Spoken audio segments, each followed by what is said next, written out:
Autoline Daily is brought to you by Bridgestone, your journey, our passion, and by Dow Automotive Systems, improving durability and increasing design flexibility with Betamate structural adhesives at dowbetamate.com.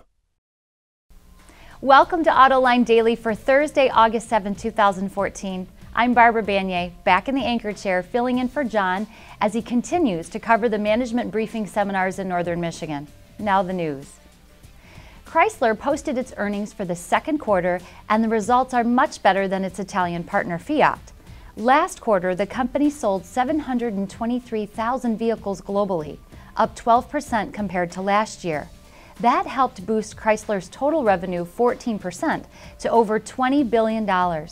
Its operating profit came in at $985 million, up 22%, and Chrysler's net income for the quarter was $619 million, a gain of 22%.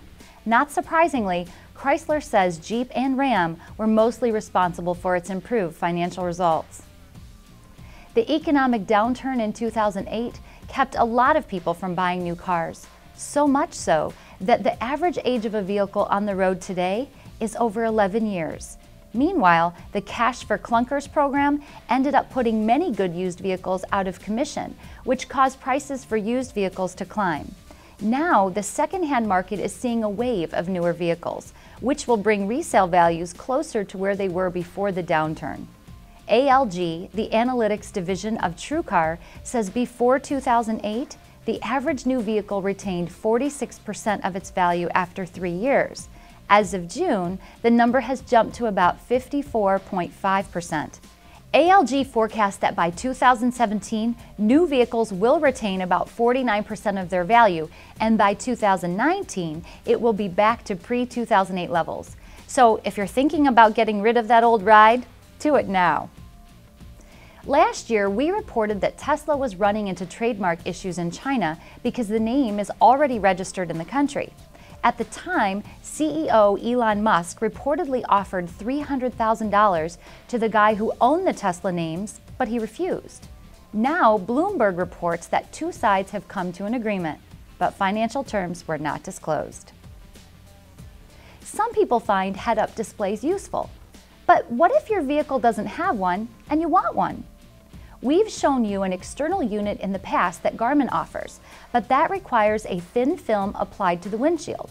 Now there's a company out of California named Navdi that has come up with a new portable HUD that has voice and gesture-based controls. It hooks up via your vehicle's diagnostic port and can display information like speed, miles to empty, and tire pressure warnings. And unlike the Garmin unit, it doesn't require a thin film on the windshield. The Navdi unit can also work with smartphone apps for navigation or even music. The company is looking to raise $60,000 through a pre-order campaign to help support initial production. Each pre-order unit will cost $300, while production units will be in the $500 range. Coming up next, we'll take a look at Jaguar's new F-Type Coupe. There's so much to love about Bridgestone's Dueler tires. The amazing traction, the quiet, comfortable ride, and they're really tough.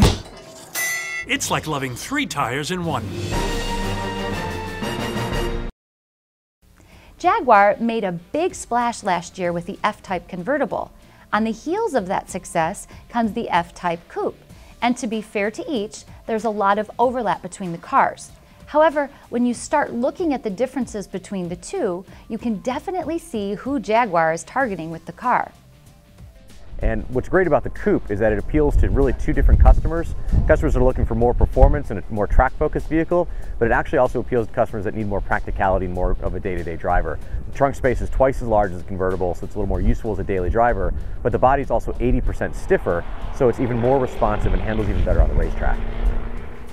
One of the reasons that body is so stiff is that the design team challenged Jaguar manufacturing to develop a way around the B-pillar. You can see the car doesn't have one, which gives the F-Type an aesthetic that is beautiful, but especially hard to achieve. It's a very complex piece. It takes about 5 steps in the stamping process to get it all done, and no one had done a piece that large and that complex with conventional tools before. So it really is kind of a triumph of engineering, manufacturing engineering, both for the material technology and a special aluminum alloy that we use for that piece, as well as the stamping process itself. And it allows to have a completely unbroken line, whereas the XK Coupe has a seam halfway down the C-pillar.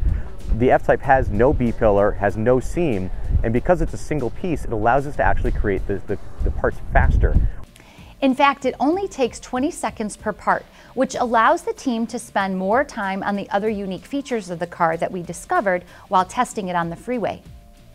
One of the great things about the F-Type is the shape of the car. It is a beautiful design, but unfortunately it's not a very aerodynamic shape, especially at the rear.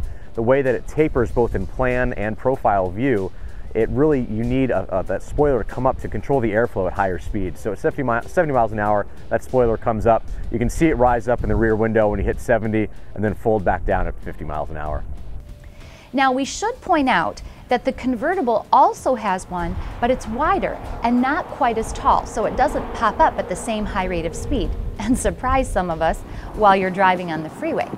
So if you're into hidden spoilers and 550 horsepower engines, then the Coupe may be right up your alley. The question is, can you afford it? The base V6 runs about $65,000, while the V6S will cost you at least another $8,000. However, when it comes to the big boy, the 5-liter V8R, be ready to shell out about $100,000. Of course, there are options and extras that can boost the price even more, but if you're looking for a beautiful car with no B-pillar, you might want to check it out. That does it for Thursday's edition of Autoline Daily, but be sure to check out Autoline After Hours tonight when John McElroy and Gary Vasilash bring you a special edition from the Car Management Briefing Seminars in Traverse City, Michigan. They've got a great lineup of guests, including Jaguar's aluminum guru and the professor some insiders call the Bob Lutz of China. So check out that show tonight at Autoline.tv. I'm Barb Banier, inviting you to join me tomorrow as we wrap up the week here at Autoline Daily. Have a great day. Bye for now.